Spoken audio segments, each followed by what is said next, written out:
नमस्कार,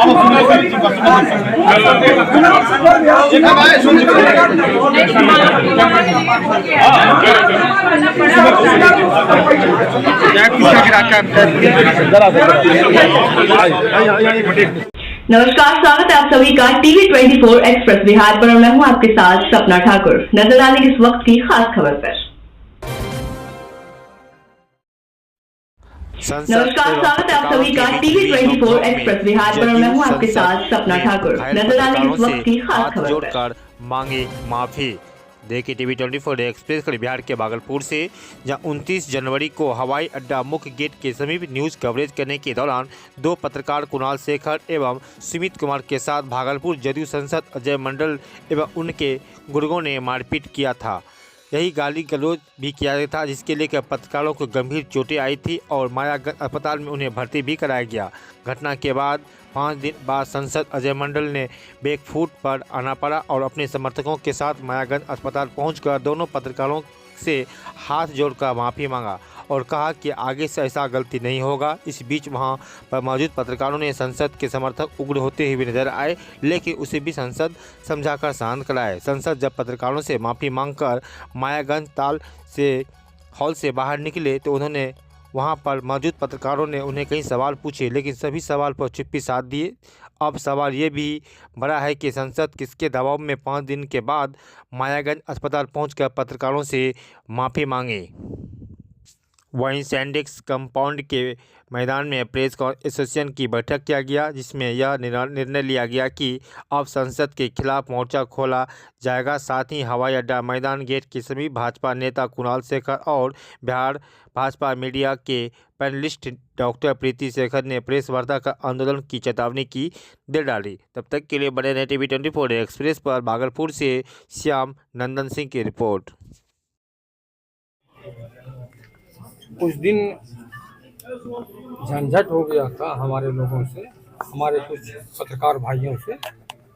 उन्हीं को मैं देखने आया था और उन्हें गले लगाया। क्या गलती थी पत्रकारों? अब एक घर में दो सब हरिया रहता है, ढनमना गया तो फिर जमा होकर के एकत्रित होकर के साथ इसलिए आए थे सर यार। आपके द्वारा भी गाली गलौज के साथ मारपीट की गई है। सीधा वीडियो लाइव में है, उसके बाद फोन रिसेट कर दिया गया, फोन छीन कर भागा गया गाड़ी में बैठकर। देखिए, हम गाली उतर करके जो अपने बॉडीगार्ड ने जो मेरा कुकर्म कर रहा था उनको समेट रहे थे, उनको गाली दे रहे थे। क्या पत्रकार ने आपके बॉडीगार्ड का पिस्टल जो है ऐसा आपने आवेदन में जिक्र किया है? देखिए, जब मैंने बाद में जानकारी लिया कि क्या मामला था तो उसको देखा गया, तो अब वो उस मामले पर चला जाएगा। अभी जो फिलहाल का मामला था, जो लिखे थे या जो भी किए थे, अब आप इतने समझिए हम लोगों का संसद महोदय ये बात क्लियर किया जाए कि आपने अपनी गलती स्वीकार की है। देखिए, आप जिस बात को कहना चाह रहे हैं, नहीं हम नहीं कहना चाह रहे, बस एक सीधा सा सवाल है, क्या आपने अपनी गलती स्वीकार करके माफी मांगी है? आप जिस बात का सवाल कर रहे हैं जी, हम जब मृणाल के और कुणाल जी के घर पर आएंगे तो आप ये वहाँ सवाल कीजिएगा, सब बातें। मृणाल शेखर के घर की बात नहीं है, वो मृणाल शेखर हम नहीं जानते। हम पत्रकार की बात है, वो हैसियत से पत्रकार के हैसियत से बात कीजिए ना। पत्रकार के हैसियत से, एक पत्रकार के हैसियत से, एक साथी होने के नाते मेरा सवाल है आपसे, आज मिलने आए हैं, आपने अपनी गलती स्वीकार करके माफी मांगी है?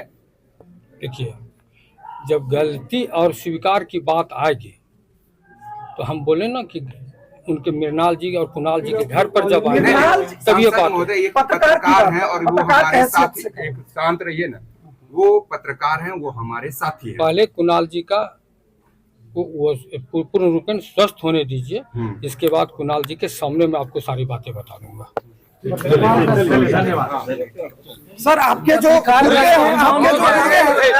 गुर्गे हैं उसको हटाएंगे आपके जो गुर्गे हैं उसको हटाएंगे आप कुणाल जी से जाकर के मिल लीजिए। आपके जो गुर्गे हैं आप उसको हटाएंगे। क्या कहकर गए आपको?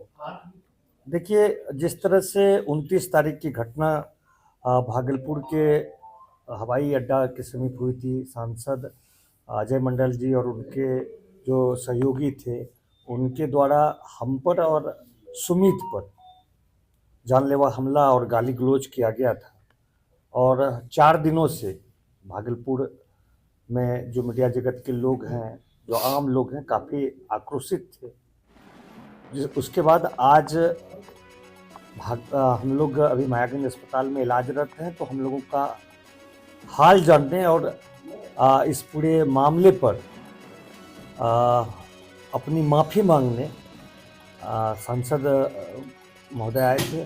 उन्होंने पूरे मामले के लिए जो जिस तरह की घटना घटी खेद व्यक्त किया है और उन्होंने कहा है कि इस तरह की घटना अब आगे नहीं होगी, और यह भी एश्योर किया है कि उनके साथ जो लोग थे जिस तरह की घटना घटी थी, तो बोले कि जो हमारे साथ वो 4 लोग थे, अब वो 4 लोग हम लोगों के साथ कभी नहीं दिखेंगे। और उन्होंने यह भी सभी लोगों को बोला है कि अब हमारी तरफ से किसी भी तरह की घटना मतलब कि पत्रकारों के साथ किसी भी तरह का अभद्र व्यवहार नहीं किया जाएगा। 6 दिन हो गया ना, 5 दिनों से 29 तारीख को इसी हवाई अड्डा के गेट पर एक घटना घटती है, और ऐसी घटना जो पूरे देश की सुर्खी बटोरती है। एक अच्छे परिप्रेक्ष्य में नहीं, लोकतंत्र का जो चौथा स्तंभ है उस पर हमला होता है, और एक माननीय सांसद के द्वारा, और वैसे सांसद जिनको हम लोगों ने चुना है, मैं भी उसमें हूं, भारतीय जनता पार्टी के नेता और कार्यकर्ता के तौर पर हमने भी उनको बनाने में अहम रोल निभाया है।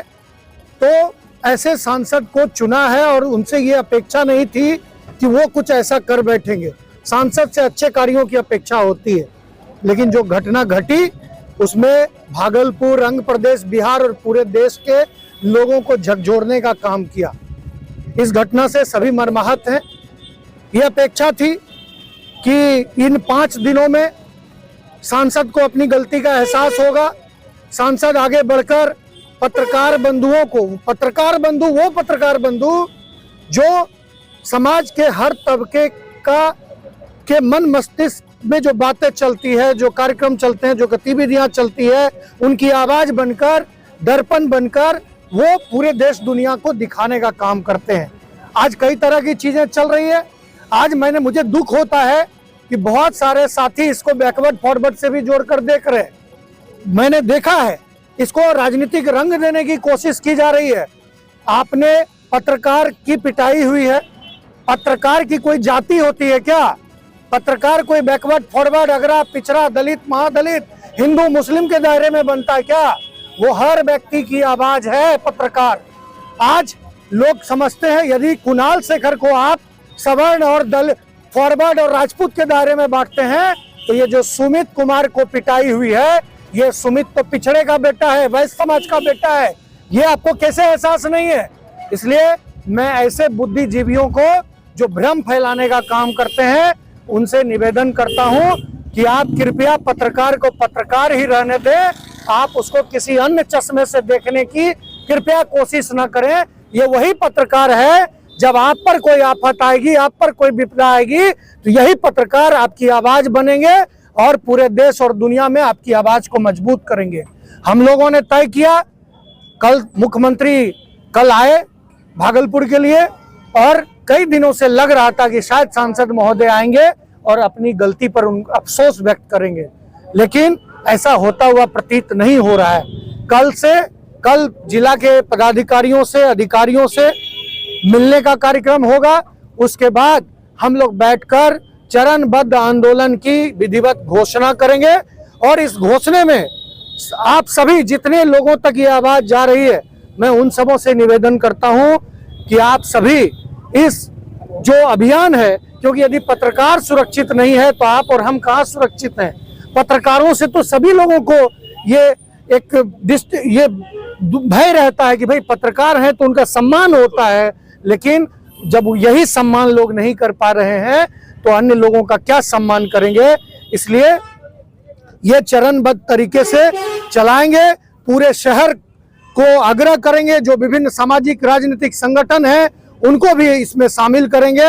और मैं आभार व्यक्त करता हूं उन सभी लोगों का जिन्होंने प्रत्यक्ष या अप्रत्यक्ष तौर पर पत्रकार बंधुओं के साथ खड़े रहकर उनकी हिम्मत को बढ़ाया है, उनके इस अभियान को आगे बढ़ाया है। ऐसे सभी साथी, चाहे दल कोई भी हो, विचार कोई भी हो, उन्होंने सोशल मीडिया पर, मीडिया के माध्यम से सड़क पर आकर अपनी आवाज को इन पत्रकार बंधुओं के लिए उठाया है। ऐसे सभी साथियों का मैं हृदय से आभार व्यक्त करता हूं और अपेक्षा भी करता हूं कि जिंदा कौमें 5 साल इंतजार नहीं करती कि आगे हम क्या करेंगे। जिंदा कौमें सड़क पर उतरकर जिनको जो क्षमता